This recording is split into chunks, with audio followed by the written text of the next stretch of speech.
Colonel mark Wilkes लिखते हैं कि टीपू सुल्तान अपने पिता हैदर अली से कद में छोटे थे।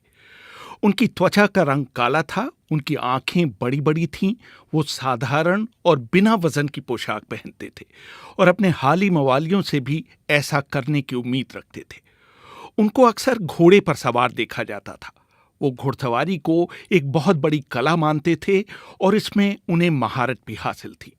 उन्हें पालकी पर चलना सख्त नापसंद था। टीपू सुल्तान की शख्सियत की एक झलक ब्रिटिश लाइब्रेरी में रखी एक किताब an account of Tipu Sultan's court में भी मिलती है, जिसे उनके मुंशी मोहम्मद कासिम ने उनकी मौत के बाद एक अंग्रेज इतिहासकार को दिया था। टीपू मझोले कद के थे, उनका माथा चौड़ा था, वो सिलेटी आंखों, ऊंची नाक और पतली कमर के मालिक थे। उनकी मूछें छोटी थीं और दाढ़ी पूरी तरह से कटी हुई थी। Victoria and Albert museum London में उनका एक चित्र रखा हुआ है जिसमें वो हरी पगड़ी पहने हुए हैं, जिसमें एक रूबी और मोतियों का सरपेच लगा हुआ है। उन्होंने हरे रंग का जामा पहन रखा है जिसमें शेर की धारियां दिखाता कमरबंद लगा हुआ है। उनकी बाह में एक बेल्ट है जिसमें लाल म्यान के अंदर एक तलवार लटक रही है। 14 फरवरी 1799 को जनरल जॉर्ज हैरिस के नेतृत्व में 21,000 सैनिकों ने वेल्लोर से मैसूर की तरफ कूच किया। 20 मार्च को अंबर के पास कर्नल वेलेस्ली के नेतृत्व में 16,000 और सैनिकों का दल इस सेना में आ मिला था। इसमें कन्नौर के पास जनरल स्टुअर्ट की कमान में 6,420 सैनिकों का जत्था भी शामिल हो गया था। इन सब ने मिलाकर टीपू सुल्तान के सेरिंगापटम पर चढ़ाई कर दी थी। मशहूर इतिहासकार जेम्स मिल अपनी किताब the history of British India में लिखते हैं, ये वही टीपू सुल्तान थे जिनके आधे साम्राज्य पर 6 साल पहले अंग्रेजों ने कब्जा कर लिया था। उनके पास जो जमीन बची थी उससे उन्हें सालाना 1 करोड़ रुपए से थोड़ा अधिक राजस्व मिलता था, जबकि उस समय भारत में अंग्रेजों का कुल राजस्व 90 लाख पाउंड स्टर्लिंग यानी 9 करोड़ रुपए था। धीरे धीरे उन्होंने सेरिंगापटम के किले पर घेरा डाला और 3 मई 1799 को तोपों से गोलाबारी कर उसकी प्राचीर में एक छेद कर दिया। एक और इतिहासकार एस.आर. लशिंगटन अपनी किताब लाइफ ऑफ हैरिस में लिखते हैं, हालांकि छेद इतना बड़ा नहीं था, लेकिन तब भी जॉर्ज हैरिस ने उसके अंदर अपने सैनिक भेजने का फैसला किया। असल में उनके पास कोई विकल्प भी नहीं था। उनकी रसद खत्म हो चुकी थी और उनकी सेना करीब करीब भुखमरी के कगार पर थी। बाद में हैरिस ने कैप्टन माल्कम से खुद स्वीकार किया कि मेरे तंबू पर तैनात अंग्रेज संतरी खाने की कमी और थकान से इतना कमजोर हो चुका था कि अगर आप उसे जरा सा धक्का दे दें तो वो नीचे गिर जाए। 3 मई की रात करीब 5,000 सैनिक, जिसमें करीब 3,000 अंग्रेज थे, खाइयों में छिप गए ताकि टीपू के सैनिकों को उनकी गतिविधि के बारे में पता न चल सके। जैसे ही हमले का समय करीब आया, टीपू सुल्तान से दगा करने वाले मीर सादिक ने टीपू के सैनिकों को तनख्वाह देने के बहाने पीछे बुला लिया। एक और इतिहासकार मीर हुसैन अली खां किरमानी अपनी किताब हिस्ट्री ऑफ टीपू सुल्तान में कर्नल मार्क विल्क्स के हवाले से लिखते हैं, टीपू के एक कमांडर नदीम ने वेतन का मुद्दा उठा दिया था, इसलिए प्राचीर के छेद के पास तैनात टीपू के सैनिक उस समय पीछे चले गए थे जब अंग्रेजों ने हमला बोला था। इस बीच टीपू के एक बहुत वफादार कमांडर सईद गफ्फार अंग्रेजों की तोप के गोले से मार दिए गए। किरमानी लिखते हैं कि जैसे ही गफ्फार की मौत हुई, किले से गद्दार सैनिकों ने अंग्रेजों की तरफ सफेद रुमाल हिलाने शुरू कर दिए। ये पहले से तय था कि जब ऐसा किया जाएगा तो अंग्रेज सैनिक किले पर हमला बोल देंगे। जैसे ही ये सिग्नल मिला, अंग्रेज सैनिकों ने नदी के किनारे की तरफ बढ़ना शुरू कर दिया, जो वहां से सिर्फ 100 गज दूर था। नदी भी करीब 280 गज चौड़ी थी, जिसमें कहीं टखने तक पानी तो कहीं कमर तक पानी था। मेजर अलेक्जेंडर एलन अपनी किताब an account of the campaign in Mysore में लिखते हैं, हालांकि किले से अंग्रेजों के बढ़ते हुए सैनिकों को आसानी से तोपों का निशाना बनाया जा सकता था, लेकिन तब भी खाइयों से निकलकर कुछ सैनिकों ने मात्र 7 मिनटों के अंदर किले की प्राचीर के तोप से हुए छेद पर ब्रिटिश झंडा फहरा दिया था। छेद पर कब्जा करने के बाद ब्रिटिश सैनिक दो हिस्सों में बंट गए। बाईं तरफ बढ़ने वाले कॉलम को टीपू के सैनिकों के कड़े प्रतिरोध का सामना करना पड़ा। टीपू के सैनिकों के साथ आमने सामने की लड़ाई में कॉलम के लीडर कर्नल डनलप की कलाई पर तलवार के वार से बड़ा घाव हो गया। इसके बाद टीपू के सैनिकों ने कॉलम के सैनिकों का आगे बढ़ना रोक दिया। ऐसा इस वजह से हुआ क्योंकि खुद टीपू सुल्तान अपने सैनिकों का मनोबल बढ़ाने के लिए लड़ाई में कूद पड़े। डनलप की जगह लेफ्टिनेंट फर्क्यूहार ने ली, लेकिन वो भी तुरंत मार दिए गए।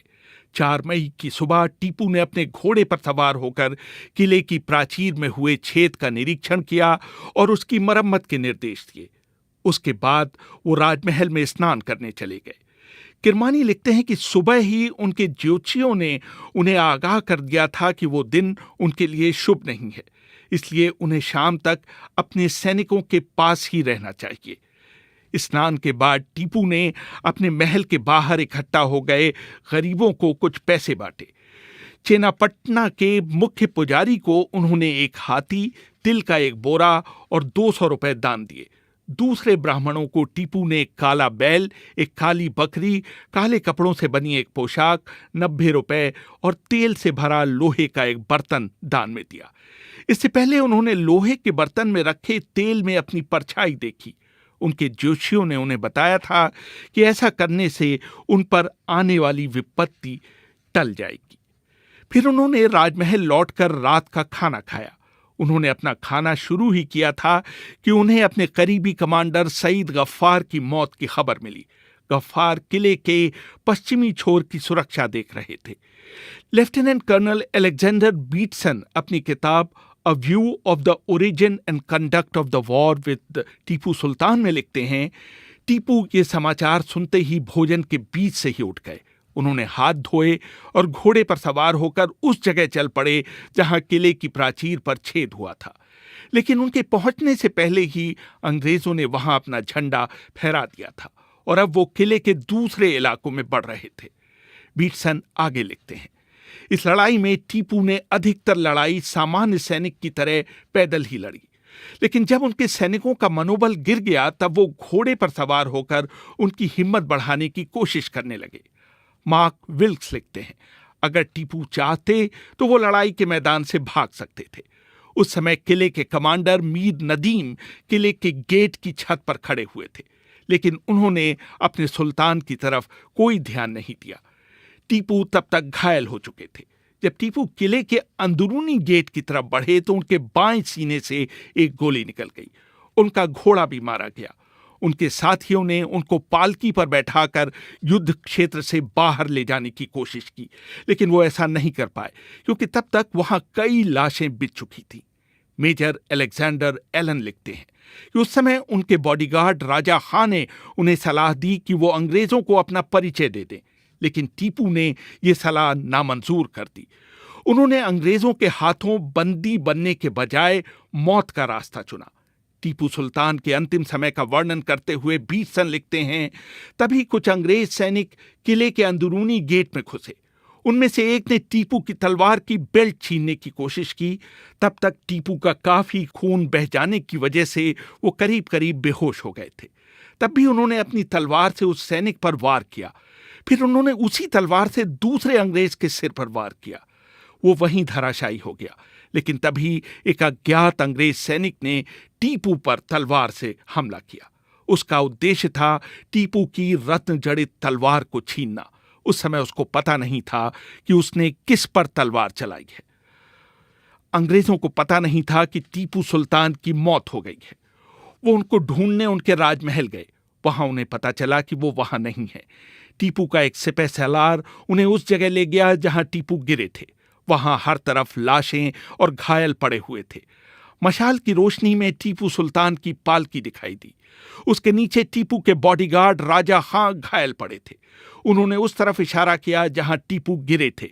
बाद में मेजर अलेक्जेंडर एलन ने लिखा, जब टीपू के मृत शरीर को हमारे सामने लाया गया, उनकी आंखें खुली हुई थीं। उनका शरीर इतना गर्म था कि एक क्षण के लिए मुझे और कर्नल वेलेस्ली को लगा कि कहीं वो जिंदा तो नहीं है। लेकिन जब हमने उनकी नाड़ी और दिल को छुआ तो हमारी सभी आशंकाएं दूर हो गई। उनके शरीर पर 4 घाव थे, 3 शरीर पर और 1 माथे पर। एक गोली उनके दाहिने कान में घुसकर उनके बाएं गाल में धंस गई थी। उन्होंने बेहतरीन सफेद लिनन का जामा पहन रखा था, जिसकी कमर के आसपास सिल्क के कपड़े से सिलाई की गई थी।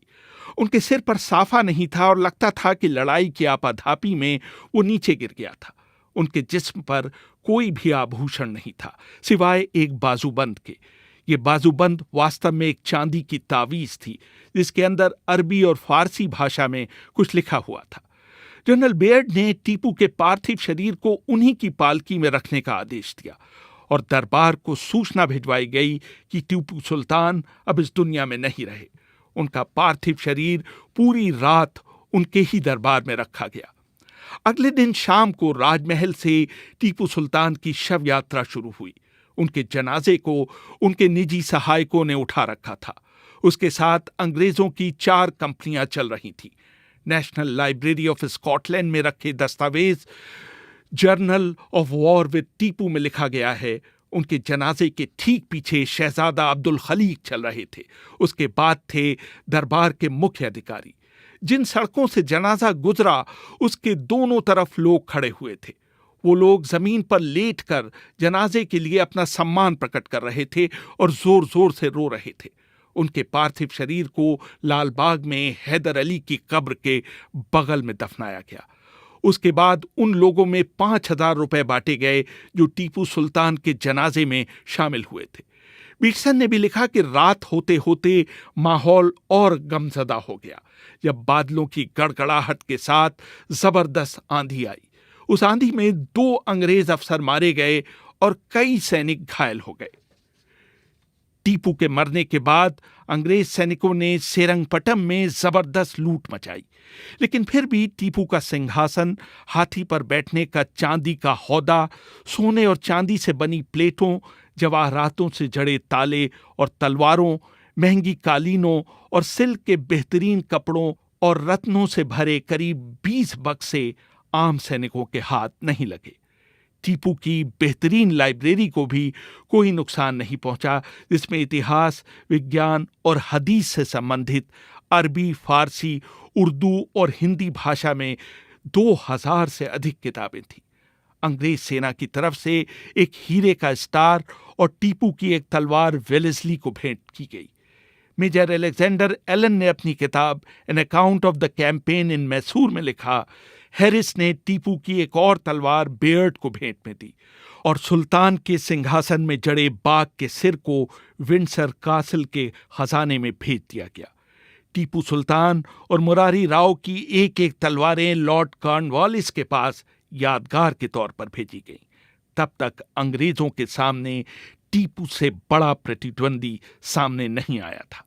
उनके बाद अंग्रेजों के युद्ध कौशल को चुनौती देने वाला कोई नहीं बचा था।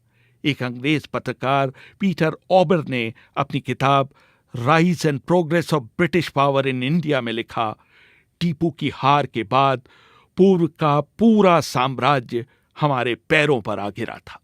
रेहान फजल, BBC